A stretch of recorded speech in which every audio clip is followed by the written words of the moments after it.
এই বিধানসভায় যে সই জাল কাণ্ড, এই যে একেবারে মিনিট রেজলিউশন, সেই রেজলিউশনের সই জাল কাণ্ডে কার্যত অভিষেক বন্দ্যোপাধ্যায়রা বিপদে, কুণাল ঘোষরা বিপদে। ঠিক সেই সময়ে একেবারে পরিষ্কার করে দিয়েছিলেন শুভেন্দু অধিকারী যে এই গোটা ঘটনা তৃণমূলেরই দুজন একেবারে বিধায়ক তারাই চিঠি দিয়ে অভিযোগ করেছিলেন, তারপর তাদের এই গোটা ঘটনায় সইজাল কাণ্ডে মামলা হয়েছিল। ঠিক এই চিত্রটা যখন পরিষ্কার হলো, সন্দীপন সাহা, ঋতব্রত বন্দ্যোপাধ্যায়কে একেবারে সাসপেন্ড করে দিল তৃণমূল।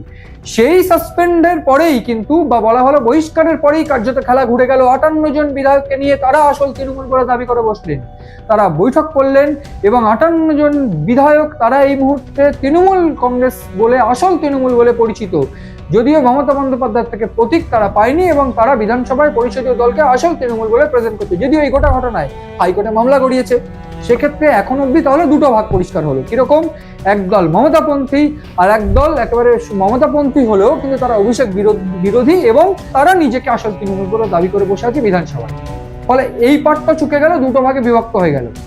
এইবার তৃতীয় পার্ট আসছে ঠিক তার কিছুদিন বাদে। আমরা দেখতে পেয়েছি গতকাল একদম ফাইনাল শিল চক্কর পড়েছে যে 20 জন সাংসদ তারা কিনা এইবার নিজেদেরকে একেবারে তৃণমূল থেকে বিদ্রোহী ঘোষণা করেছে, তৃণমূল হয়ে তারা বিদ্রোহী ঘোষণা করেছে এবং শেষ পর্যন্ত এনসিপিআই জয়েন করেছে, national citizens party of India. অর্থাৎ একেবারে হাওড়ার একটা পার্টি, সাকরাইলের একটা ছোট্ট পার্টি যাদের ব্যাংক ব্যালেন্স মাত্র 1,13,000, তাদের দলে তাদের ছাউনিতে গেল। কেন এই তাদের ছাউনিতে গেল সেটাও জটিল সমীকরণ আছে, বলবো।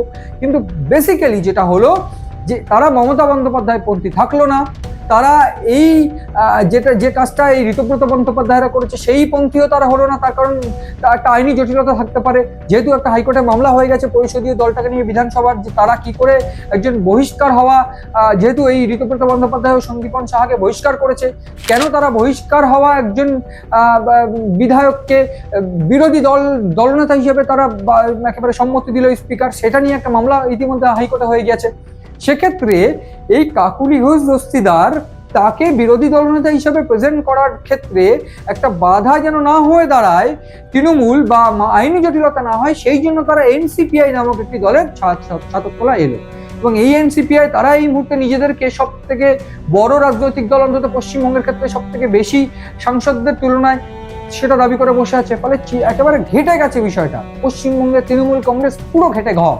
এইবার যেটা চিত্র একেবারে জলের মতন পরিষ্কার হলো যে বিজেপি কিন্তু এই গোটা এই সাংসদদের চালিত করছে। কারণ ভূপেন্দ্র যাদবের বাড়িতে বৈঠক হলো, তারা যেহেতু বিজেপিকে ডিরেক্ট নেবে না, এক্ষেত্রে বিজেপি কিন্তু আখেরে নিজের লাভটা দেখছে। কিরকম? যদি এই তৃণমূল তারা ইতিমধ্যে একবারে সাংসদরা চিঠি দিয়েছেন ওম বিড়লাকে, এবং স্পিকার ওম বিড়লাকে চিঠি দিয়ে পরিষ্কার করে বলছেন তারা আলাদা ব্লকে বসতে চান। যেহেতু 22শে জুলাই থেকে একেবারে অধিবেশন রয়েছে, তারা আলাদা ব্লকে বসতে চান এবং আলাদা ব্লকে শুধু বসবেনই না, তারা এনডিএকে সাপোর্ট করবেন। কিন্তু খেলাটা হচ্ছে এই তৃণমূল কংগ্রেস অর্থাৎ মমতাপন্থী যারা, তাদের থেকে আলাদা হয়ে গিয়ে যারা পরিষদীয় দলে একেবারে আসল তৃণমূল বলে দাবি করে বসে আছে বিধানসভায়, ঋতব্রতপন্থী যারা, তারা কিন্তু আবার বিজেপিকে সাপোর্ট করছে না, তারা বলছে আমরা বিরোধিতা করব। এবং সেক্ষেত্রে এই যে সাংসদ যারা, তারা আবার বিজেপি বা এনডিএকে সাপোর্ট করবে। ফলে তিনটে ভাগ হয়ে গেছে এই মুহূর্তে তৃণমূলের।